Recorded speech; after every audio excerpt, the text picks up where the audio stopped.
Israel alert అయ్యాయి. ఇప్పటికే ఆ రెండు దేశాలకు సంబంధించిన డిఫెన్స్ సెక్రటరీలు కూడా భేటీ అవుతున్నారు. ఇన్ఫాక్ట్ చర్చలు జరుగుతున్న విజువల్స్ మీరు చూస్తున్నారు. అదిగో ఆ హెలికాప్టర్స్ కావచ్చు, లేకపోతే ఆ యుద్ధ సామాగ్రి కావచ్చు, లేకపోతే ఆ యుద్ధానికి సంబంధించిన అవన్నీ కూడా ఇప్పటికే అస్త్రశస్త్రాలను సిద్ధం చేసుకుంటున్నారు.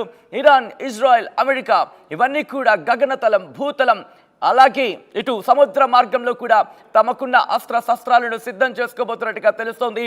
అమెరికాకు సంబంధించి అబ్రహం లింకన్ కూడా రంగంలోకి దిగబోతోంది. అబ్రహం లింకన్ కనుక రంగంలోకి దిగితే పరిస్థితులు మారే అవకాశం ఉంది అనే చర్చ ఇటు డిఫెన్స్ వర్గాల్లో కావచ్చు, లేకపోతే మరి ముఖ్యంగా ఇజ్రాయెల్ అలాగే ఇటు అమెరికాకు సంబంధించి కూడా చర్చ జరుగుతోంది. పశ్చిమాసియాకు అణ్వాయుధాలు మోసుకెళ్లే సబ్మరైన్ను పంపింది అమెరికా. ఇటు పశ్చిమాసియా జలాల్లోకి అబ్రహం లింకన్ వార్షిప్ ఎంటర్ కాబోతోంది. టెల్ అవీవ్ చేరింది F-22 ఫైటర్ జెట్స్. అవును, ఇప్పటికే దాడులు చేస్తున్నాయి హెజ్బుల్లా దళాలు. ముఖ్యంగా ఇటు లెబనాన్కి సంబంధించి హెజ్బుల్లా, అలాగే కాస్త డౌన్కి వచ్చినప్పుడు హూతీ రెబల్స్, యమన్కి సంబంధించి హూతీ రెబల్స్ వీళ్ళిద్దరూ కూడా ఇప్పటికే దాడులను వేగవంతం చేశారు. ఇజ్రాయెల్కి సంబంధించి ఇజ్రాయెల్ మీద దాడిని ఇప్పటికే పెంచారు. టెల్ అవీవ్, టెహ్రాన్, బీరూట్, అమాన్లలో విమాన రాకపోకలకు సంబంధించి బంద్ అయిపోయాయి. ఇప్పటికే లుఫ్తాన్సా తమ ఎయిర్ క్రాఫ్ట్ లుఫ్తాన్సా తన విమానాలను రద్దు చేసుకుంది. 21 విమానాలను రద్దు చేస్తున్నట్టుగా తెలుస్తుందంటే ఇజ్రాయెల్లో ఎటువంటి పరిస్థితి ఉందో అర్థం చేసుకోవచ్చు. ఇజ్రాయెల్పై ఇరాన్ ఈ రాత్రికే యుద్ధానికి దిగబోతోందా అంటే అవుననే చర్చ జరుగుతుంది. ఇజ్రాయెల్కి సంబంధించి ఈ రాత్రికే యుద్ధం జరగబోతోందా అంటే అవుననే మాట వినిపిస్తోంది. అమెరికా అలాగే ఇజ్రాయెల్ డిఫెన్స్ సెక్రటరీలు ఇప్పటికే భేటీ అయ్యారు. క్షుణ్ణంగా అంశాలకు సంబంధించి ప్రతి అంశం మీద వీళ్ళు డిస్కషన్ చేస్తున్నట్టుగా తెలుస్తోంది. ఈ నేపథ్యంలోనే ఎటువంటి అవసరం ఎదురైనా మేము సిద్ధంగా ఉన్నామంటూ అమెరికా ఇటు ఇజ్రాయెల్కి చెప్పినట్టుగా తెలుస్తోంది. శాంతి ఒప్పందానికి సంబంధించి కూడా ఒకవేళ ఏమైనా అవకాశాలు ఉంటే కనుక సిద్ధం చేసుకోండి, మేమున్నామంటూ కూడా అమెరికా చెబుతోంది. ఒకవేళ కూడదు ఇరాన్ దాడికి దిగుతుంది అంటే కనుక అటు హూతీ రెబల్స్ నుంచి కావచ్చు, లేకపోతే లెబనాన్కి సంబంధించి హెజ్బుల్లా కావచ్చు, వీళ్ళెవ్వరూ దాడికి దిగినా సరే అక్కడ మేము చూసుకుంటాం, మీరేం కంగారు పడద్దంటూ కూడా అమెరికా ఇటు ఇజ్రాయెల్కి ధైర్యం చెప్పినట్టుగా తెలుస్తోంది. ఒక పక్క హమాస్కి సంబంధించి మరి ముఖ్యంగా మనకు అందుతున్న సమాచారం కావచ్చు, లేకపోతే సోషల్ మీడియా జరుగుతున్న ప్రచారం కావచ్చు, హమాస్ అలాగే ఇజ్రాయెల్కి సంబంధించి కనుక ఆ యుద్ధం, ఆ వాతావరణం కనుక కాస్త ఇంకా తీవ్రతరమై ఉంటే, హమాస్కి సంబంధించి ఒకవేళ పూర్తిగా తుదిముట్టించి ఉండుంటే కనుక అప్పుడు పరిస్థితులు వేరుగా ఉండేవి, కాస్త ప్రెషర్ తగ్గుండేదంటూ కూడా ఆ డిస్కషన్స్ వచ్చినట్టుగా తెలుస్తోంది. కానీ ఇప్పుడు హమాస్ నుంచి కూడా ఇటు ఇజ్రాయెల్ మీద దాడి పెరిగే అవకాశం ఉంది. ఎందుకంటే కనుక ముప్పేట దాడే కాదు, 4 వైపుల నుంచి ఇప్పుడు ఇజ్రాయెల్ మీద దాడికి మరింత తీవ్రతరమయ్యే అవకాశాలే కనిపిస్తున్నాయి. ఈ రోజు యుద్ధం జరగచ్చు అనే మాట వినిపిస్తోంది. 21 వరకు ఫ్లైట్స్ని రద్దు చేసుకుంది లుఫ్తాన్సా అంటే అర్థం చేసుకోవచ్చు అక్కడ ప్రస్తుతం ఎటువంటి పరిస్థితి ఉంటుంది అనేది. USS జార్జియా మిడిల్ ఈస్ట్కి సంబంధించి బయలుదేరినట్టుగా తెలుస్తోంది. దాంతోపాటు ఇప్పటికే USS థియోడర్ రూజ్వెల్ట్ ఇప్పటికే అక్కడుంది. ఇజ్రాయెల్కి సంబంధించి మద్దతుగా నిలిచేందుకు అక్కడే ఉంది, అక్కడ సపోర్ట్గా ఉన్న పరిస్థితి. అయితే ఇంట్రెస్టింగ్గా Abraham Lincoln, USS Abraham Lincoln కనుక అక్కడికి వెళ్ళిన తర్వాత ఈ అబ్రహం లింకన్ ఇప్పటివరకు కూడా ఏషియా పెసిఫిక్లో ఉండింది. ఇప్పుడు దానిని ఇటువైపు వెళ్ళాలంటూ కూడా ఇంట్రెస్టింగ్గా ఇజ్రాయెల్కి మద్దతుగా నిలిచేందుకు వెళ్ళాలంటూ కూడా అమెరికా రక్షణ శాఖ డైరెక్షన్ ఇచ్చినట్టుగా తెలుస్తోంది. ఇప్పటికే మీరు చూస్తున్నారు అమెరికాకు సంబంధించిన ఎయిర్ క్రాఫ్ట్లు కావచ్చు, లేకపోతే జలంతర్గాములు కావచ్చు, లేకపోతే వార్ క్యారియర్స్ ఏమైతే ఉంటాయి అంటే ఈ యుద్ధ సామాగ్రిని సంబంధించి మోసుకువెళ్ళి గగనతలంలో కావచ్చు, భూతలంలో కావచ్చు, లేకపోతే జలంతర్గాములకు సంబంధించి కావచ్చు, వీటన్నిటి విషయంలో కూడా ఆ డిస్కషన్స్ జోరందుకున్నాయి. ముందుగా వేగంగా దూసుకువెళ్ళాలంటూ కూడా ఇటు యుఎస్కి సంబంధించి ఆదేశాలు జారీ చేస్తున్నట్టుగా తెలుస్తోంది. Pentagon press secretary major general Pat Ryder కూడా ఇదే అంశానికి సంబంధించి ప్రస్తావించినట్టుగా చర్చ జరుగుతోంది. కానీ సోషల్ మీడియాలో మీరు ఎక్కడ చూసినా సరే ప్రస్తుతం ఇదే చర్చ జరుగుతుంది. ఈ రాత్రికే భీకర దాడి జరగబోతోందా అంటే ఇరాన్కి సంబంధించి ఇరాన్ ఈ రాత్రికి దాడి చేసేందుకు సిద్ధమవుతోంది, తమ అస్త్రశస్త్రాలను సిద్ధం చేసుకుంటుందనే చర్చ జోరందుకుంది. ఇదే అంశానికి సంబంధించి ఇంటెలిజెన్స్ కూడా ఇదే అంశాన్ని నొక్కి వక్కాణిస్తోంది. ఈ నేపథ్యంలోని ఇటు ఇరాన్ అలాగే ఇజ్రాయెల్కి సంబంధించి డిఫెన్స్ సెక్రటరీలు భేటీ అవుతున్నారు. సుదీర్ఘంగా భేటీ జరుగుతోంది. ప్రతి అంశాన్ని కూడా క్షుణ్ణంగా పరిశీలిస్తున్నారు. అక్కడ ప్రతి సందర్భాన్ని కూడా, మరి ముఖ్యంగా లెబనాన్కి సంబంధించి హెజ్బుల్లా దాడులు వేగవంతం చేస్తుంది. ఇదే అంశానికి సంబంధించి ఇటు యెమెన్లో ఉన్న హౌతీ రెబల్స్ కూడా చాలా వ్యతిరేకంగా ఉన్నారు. ఇన్ఫ్యాక్ట్ గుర్రుగా ఉన్నారని చెప్పుకోవాలి. గత కొన్ని రోజులుగా మీరు చూస్తే కనుక ఎప్పుడైతే హమాస్కి సంబంధించిన కీలక నేతను ఇరాన్లో తుదిముట్టించిందో, దాంతోపాటు హెజ్బుల్లాకి సంబంధించిన కీలక నేతను అటు లెబనాన్లో, correct me if I'm wrong, అక్కడ ఎప్పుడైతే తుదిముట్టించిందో ఈ రెండు విషయాలు కూడా గుర్రుగా ఉంది ఇరాన్, అలాగే ఇటు Hezbollah, at the same time ఇటు హూతీ రెబల్స్ కూడా. ఈ నేపథ్యంలో ఇప్పటికే హూతీ రెబల్స్ వాళ్ళ అటాక్ని వేగవంతం చేసిన సందర్భాన్ని చూసాం. హెజ్బుల్లాకి సంబంధించి కూడా దాడిని వేగవంతం చేస్తోంది. ఈ నేపథ్యంలోనే ఇటు ఇరాన్ కూడా ఈరోజు రాత్రికి, అంటే ఎందుకు ఒక్కసారే వీళ్ళు దాడి చేయలేదనే క్వశ్చన్స్ వినిపించినప్పుడు మొత్తం అక్కడ పరిస్థితిని సమీక్షించి ఒక్కొక్కడుగు చూసుకుంటూ ముందుకు వెళ్ళాలి అంటూ కూడా ఇరాన్ భావించినట్టుగా తెలుస్తోంది.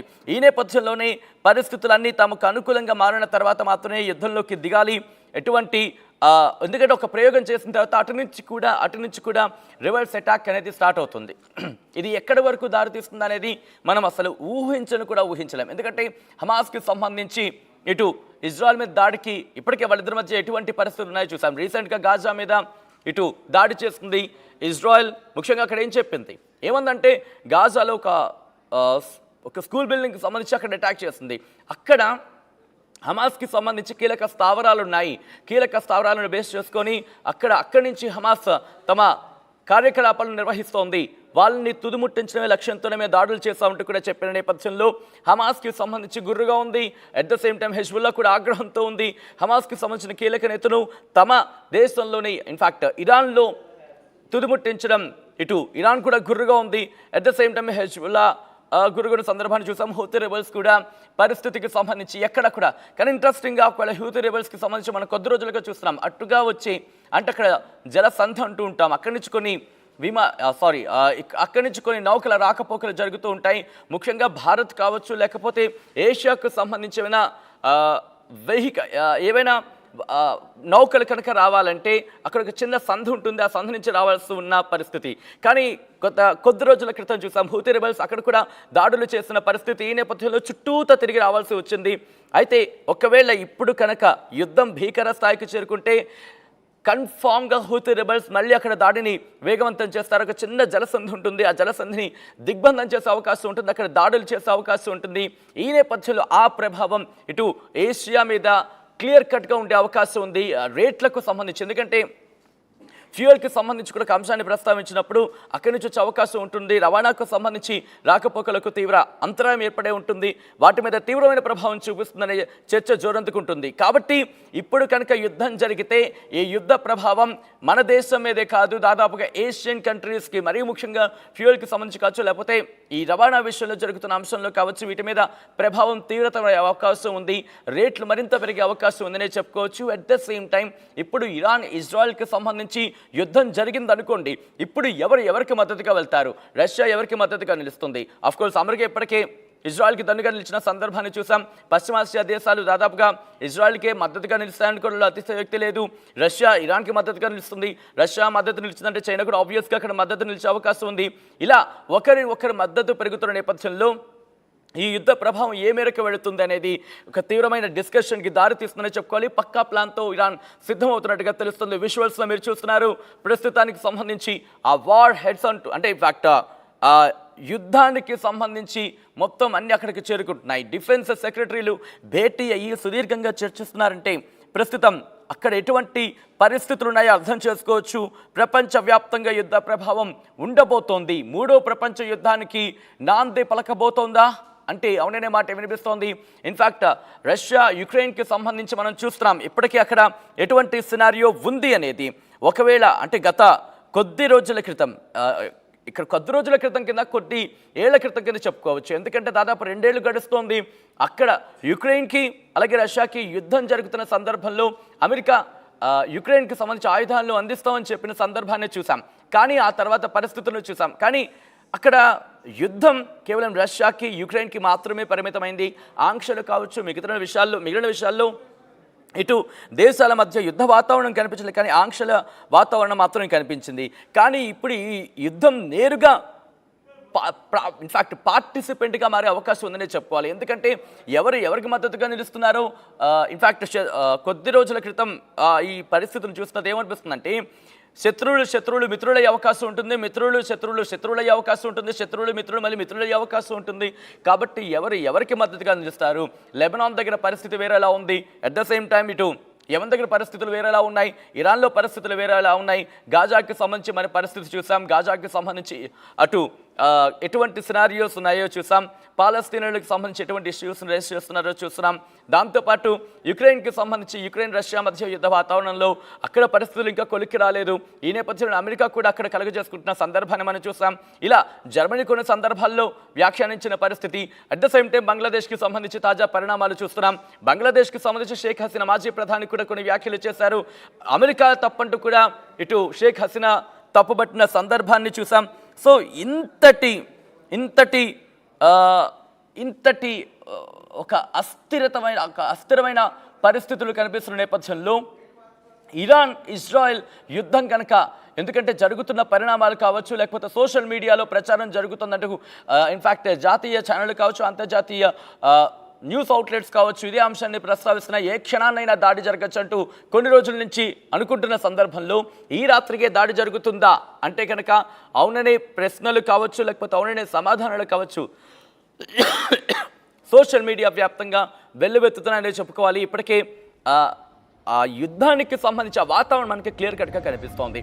ఇరాన్ ఎందుకు ఇన్ని రోజులు వేచి చూస్తున్న అంశానికి సంబంధించి మాత్రం ఆ క్వశ్చన్ మార్క్ కొనసాగుతున్న నేపథ్యంలో మరీ ముఖ్యంగా ఇటు యుఎస్కి సంబంధించి అబ్రహం లింకన్ కూడా అక్కడికి చేరుకుంటోంది. ఏషియా పసిఫిక్లో ముందుండేది ఇప్పుడు అక్కడికి చేరుకుంటుంది. ఈ నేపథ్యంలోని ఇజ్రాయెల్పై ఈ రాత్రికే యుద్ధం చేయబోతుందా ఇరాన్ అంటే కనుక దాదాపు పక్కా ప్లాన్తో సిద్ధమవుతోందనే మాట వినిపిస్తోంది. ఇదే అంశానికి సంబంధించి ఇటు ఇరు దేశాలకు సంబంధించిన డిఫెన్స్ సెక్రటరీలు భేటీ అయ్యి మాట్లాడుకుంటున్నారంటే అర్థం చేసుకోవచ్చు ప్రస్తుతం ఇరాన్ ఇజ్రాయెల్ మధ్య ఆ ఉద్రిక్త పరిస్థితులు ఏ స్థాయికి చేరుకున్నాయనేది.